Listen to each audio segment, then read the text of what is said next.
Hello guys, my name is Aviv and I've been playing FPS games for around 15 years and started playing Overwatch since beta. I was top 500 from season 1 until now. I'll try to pass my knowledge in order to improve your Tracer. I will share everything I know and think while I'm playing this character. This guide is for everyone, from beginner to advanced. I'm gonna talk about everything you need to know, from accuracy, positioning, movement, and also tips to mastering all of them. Let's start with your sensitivity. Tracer is a character that needs a high aim control. She needs good tracking for killing targets, and she has blinks, which forcing her to do 180s a lot. In Overwatch you got plenty of heroes, and some of them works better with low sensitivity, and some of them works with higher sensitivity. Let's see the pros and cons for each one. If you have high sensitivity, you will have faster reaction time, lower time mouse traveling, but on the other hand, it will be harder to master, and also small movement will be harder to track. It looks like history lesson. If you will have low sensitivity, it will be easier to adapt and easier to track, but on the other hand you will have lower reaction time, long time mouse traveling. Choose sensitivity that works for you. Don't copy other pro or streamers. Kabaji. You will need low sensitivity for tracking the enemy, but also to be able to do 180s. I will advise you guys to choose a sensitivity that you can make around 270 angle for both sides while your mouse in the middle of your pad. That way, on any situation your mouse in, you will be able to do 180 for sure. Once you got your own personal sensitivity, try not to move from it too much. A lot of people just mess around with their sensitivity way too often and not letting muscle memory sink in, so try just to find the perfect one and stick to it. Accuracy. You can master it by playing the game a lot. Go to any custom game that is small map, for example Aim Arena. Another cool way to practice aiming is outside games like Kovac and Aim Hero. Also, I will recommend you guys to get used to your blinks and try to aim to the enemy immediately when the blink is over. What I like to do as a warm-up is to get into a shooting range and just non-stop blink and shoot at the bots. It helps a lot with aiming after blinking. A lot of people thinking that hitting all the shots is good, but never actually thinking about trying to headshot the target. I would recommend you guys to start doing so. Yes, it's a lot harder, but think about it this way, you can kill a 200 HP target with half a clip like that and maximize your DPS potential. Try to aim to the neck, that way some of the bullets will go for the head and some of them will go for the body. Do it especially against tanks, since their head is really big and hard to miss. Also, don't underestimate the power of melee. Melee is very strong, especially for Tracer who can get closer to any target she wants to. So if a clip isn't enough, use it. But if you see that the target is more than 1 milli away from dying, don't do it, just reload and go for another magazine. You can practice this technique by going into custom game and just blink melee targets when they are under 30 HP. If you have the chance to melee before recall, do it. You can animation cancel the melee by pressing recall immediately after the melee. Another trick you guys can do is use your own movement in order to improve your accuracy. A lot of players using this method and you do it as well, but you probably didn't thought about it.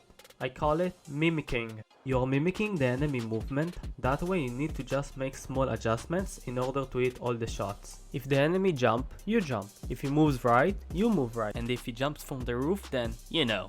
This trick works really good against enemies that doesn't noticing you. It works on every situation, but of course try to avoid it if you're low on HP because it might kill you. Spawn camping is the easiest way of mimicking, so if your team lost a fight, think about doing so if one of the enemies are dead. And it's tilting as fuck. So make sure to do that. Going for non-moving targets. Non-moving targets are one of the easiest kills for Tracer. It's usually snipers, but it can also be other heroes. One of the biggest challenges as Tracer is to track target that doing strafe movement. Clicking AD and crouch non-stop makes tracking really a pain in the ass. Once an enemy doing so, try to blink to his side. That way, it will give you a couple of rounds to free shoot him until he reacts to where you are. Another cool way to counter strafing targets with low HP is to just strafe your mouse slightly left and right. That way they won't avoid all the shots. I find the pulse bomb one of the strongest abilities that Tracer has. That ultimate makes you win so many fights, and it's easy to charge it, so what can be better than that? If you master it, it can be a really deadly weapon. Pulse bomb should always be used as an ability with high cooldown. You should use it every time you got it.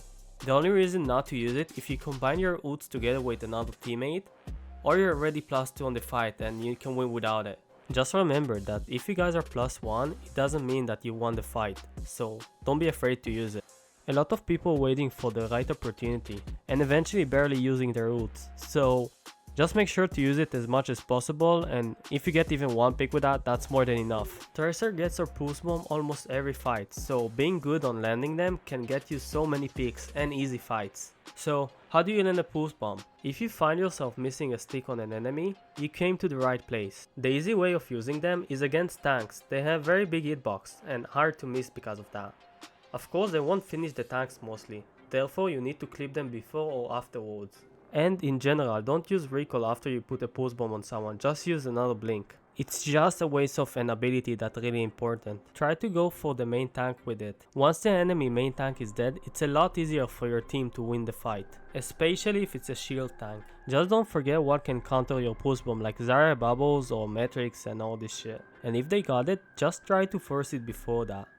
Aviv, I wanna learn how to stick squishies as well. What if I told you you already know? You remember when I was talking about Blink Melee? Hi Melee! Then it's exactly the same. If you master the Blink Melee already, the only thing you need to do now is to just use your pulse and then your blink. That way, as soon as you finish your blink, the pulse will go out and land on the enemy. Yeah, that's it. You guys are just overthinking about it too much. It's that easy. Also, remember when I teach you guys how to blink to the sideway of your enemy, to the right or left side? If you blink pulse like that on their sideway, they won't be able to dodge it. Because again, they're only strafing from left side to right side. Don't forget to pulse now moving targets as well, like snipers, macro ulting, or stun targets. Isn't it wonderful how everything is connecting to each other? I wish my history teacher would teach me like that. Anyway, another way of using your pulse bomb is to just put it on the floor near the target. There will be almost no travel time for your pulse bomb and it will count down immediately. That way your enemy won't have time to react to it and he will probably die from it, or at worst case scenario, he will lose a lot of HP. Just don't do it if they gotta Lucio. Lucio can be just accidentally on speed boost and save them because of that. By the way, I forgot to mention this. Switch your ultimate button on Tracer for right click or shift. If you will keep it on Q, you wouldn't be able to move left side and pressing it at the same time. Now let's move on to the next part. What are your goals as Tracer? The main goal is to flank and kill target, of course, but who should you focus? The supports are your main goal, but here are some factors that need to be considered. You should always focus the easiest target possible. If someone is lack of HP, you should go for him first. If someone is anti, it's a pretty good idea to go for him. If someone is clearly away from his team, you target him. If someone is stunned, easy. If someone is sleeping, if someone is not moving, this is your job as Tracer. You need to look on the fight with really wide eyes, a big FOV, whatever you call it, and see the whole scenarios and choose the best one for you. And if you can't find anything, just wait a bit longer until you find it. Just don't sit around and wait for the opportunity. Try to find it. Try to help with shield damage. It's one of the worst things to do, not do anything. Like what I'm doing with my life. Just remember that if you're flanking too much, eventually the other enemy team will get used to it and search for you. So sometimes it's good to just stay with your team. Just remember, the more you're lurking around and trying to find this opportunity, the more time your team is in disadvantage and playing 6 against 5. Just switch around between your playstyle. Sometimes you need to flank, sometimes you need to play with your team, and sometimes you need to play aggressively with your team. Hell, if the enemy DPS is bad, just go for 1 versus 1 against them every time. What I'm saying is, always switch around. That way the enemy team wouldn't know what is your next plan or move or whatever. And if one plan is working, just keep doing it until they are countering you. Just remember that if you're dying to the enemy way too many times, just stop going for him. It makes me and you lose SR, okay? Okay. Just try to avoid him until you find the best opportunity to fight him. Another cool playstyle is you can just focus the tanks, and once you get your pulse bomb, just use it on one of the squishes or one of the tanks. It should be an easy pick. A lot of times I see Tracer just going in alone and trying to go for big plays and going like 1 against 6 while their team is still regrouping in spawn. At these situations, you should always wait for your team to regroup. You getting pick pre-fight is really good, but if your team won't be there because they're still regrouping, then it will just go to waste and you're just risking yourself from dying, and your team will need to wait for you. We need a regroup, stop dying. Well, yes, they are completely right. You need to remember that if your team is pushing from one side and you with them on the other side, you will have a lot more space and pressure on the other team than just doing so on your own. Going alone can be really good sometimes, but just know when to do it. For example, getting an early peak while your team can push it, or charge your ult pre-fight. Just be careful though, cause you dying will lead to a snowball probably. The main concept of this part is to just understand when you need to go from passive to aggressive and flanking, and of course to switch between them. Positioning. Tracer playstyle should be similar of attitude to a ghost. You never want the enemy to know where you are. Therefore, every time you are going for a flank, always switch positioning and never do the same flank again. You will also need to have a big awareness where you need to be every time. Depends on your game playstyle and your main tank where they wanna fight. If you are flanking, don't ever be in the same spot, otherwise the enemy will adapt. If you are playing with your team, try to be as less as you can with their shield. Because Tracer HP is really low, the moment your main tank or whoever holding the shield just drop it, you might die. Or you'll just be forced to use recall or blink, which is not worth it. Remember, the best output damage for Tracer is close range, so try to position yourself somewhere that you will be in that range to maximize your amount of damage. If you wanna go for a lot of 1 versus 1 duels cause you're better on it, try to bet the enemy to the sideway location by shooting them from that spot. Some people will counter you and go for the 1 versus 1.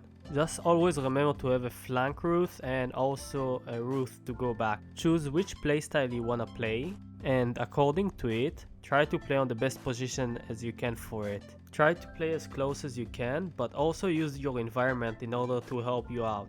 That means if you're reloading, for example, try to reload behind a building or behind an object, and then continue shooting on them. It will be a lot easier for you, that you won't need to use unnecessary blinks before the fight even starting, or when you're just poking them or something. Again, just try to play simply as a ghost. No one knows where you are, no one knows where you're coming from, and when someone is getting killed they will be, oh, he's there, right? Even when you are not flanking, it's possible. Just try to be as sneaky as you can. Being the guy who is using the first bullet is a lot better than being the guy who's getting shot down first. It gives you a big advantage. And if you see that you did something wrong, just go back and wait for your blink and recall. Sometimes I'm just going in and see there is like not any possibility to get out or do anything with it, and I just go back and simply waiting another 5 seconds to see if I will have a better spot or place. Just remember that the best position is somewhere that you won't need to use blinks before the fight. For example, if you want to go for a 1 versus 1 duel against a McCree for example, then you don't want to use 2 blinks before the fight even starting. You want to be somewhere that it will be close enough without using any blink. And then when you will be against him, you will have a 1 versus fight with 3 blinks against him and a recall. Movement. Tracer has the best movement abilities in the game, therefore it makes her very lethal. She has 3 blinks and a recall.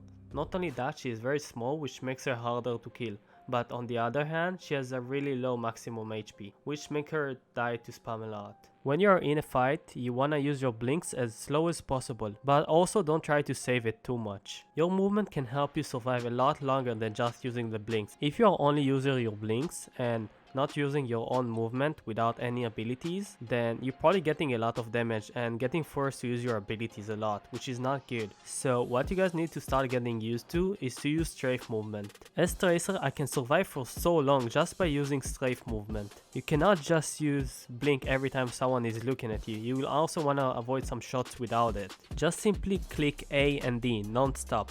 A, D, D, A, D, A, D, A, D, whatever. It doesn't matter which combination. Just try not to be like, just don't do it to expected, like A, D, A, D, A, D, A, D, A, D, non-stop. Just random try to click on these key bindings and that's it. And also you can add a crouch, but don't ever add a jump to it. When someone is jumping, it's just the easiest target alive. The only issue with strafe movement is that if you're strafe movement non-stop, it would be a lot harder for you to aim on the other enemy.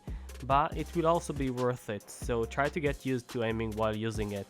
The only reason not to do it is when you know that nobody is looking at you and you're free.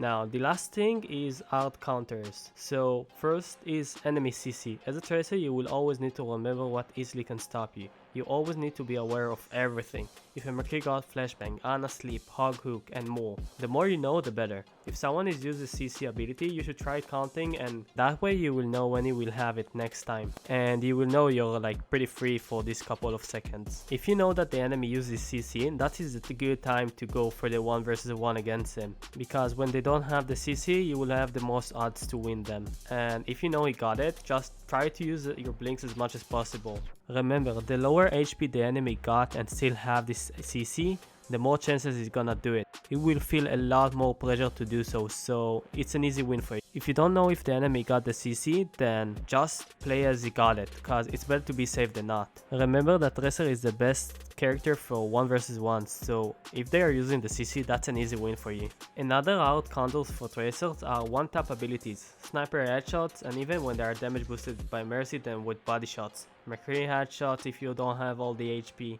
Doomfist right click, and more. You should be always aware where are those characters and focus them first, cause once they're dead you're a lot more free.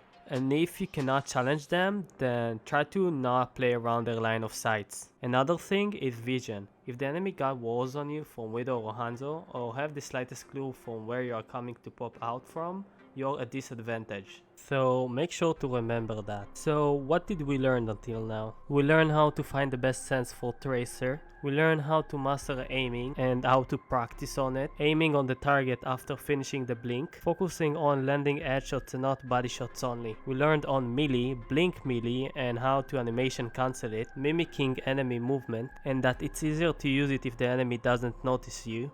Going for not moving targets, how to counter strafing targets by blinking to their sides or strafe aiming on them. We learned how to use pulse bomb and against Sue and how, and we showed as well that if you know how to blink melee, then you can blink pulse bomb. We learned about what are Tracer goals and to switch between passive, aggressive, and flanking. We learned about Tracer positioning. We learned how movement can save you from using your ability, strafe movement, and hard counters as CC and one-tap abilities. Now, you cannot expect yourself to just listen to this video and know everything immediately. You will need to experience it and play it. So every time you're playing Tracer and you want to improve on it, just focus on 2 or 3 stuff out of what I told you guys about over here and focus them and try to improve them. And just keeps on and on until you got everything correct. Thank you all for watching, and make sure to like and subscribe to my channel so you will know when I'm uploading my next video. And if you guys want to, I'm streaming almost every day, so make sure to follow me on Twitch, and I'll see you guys next time.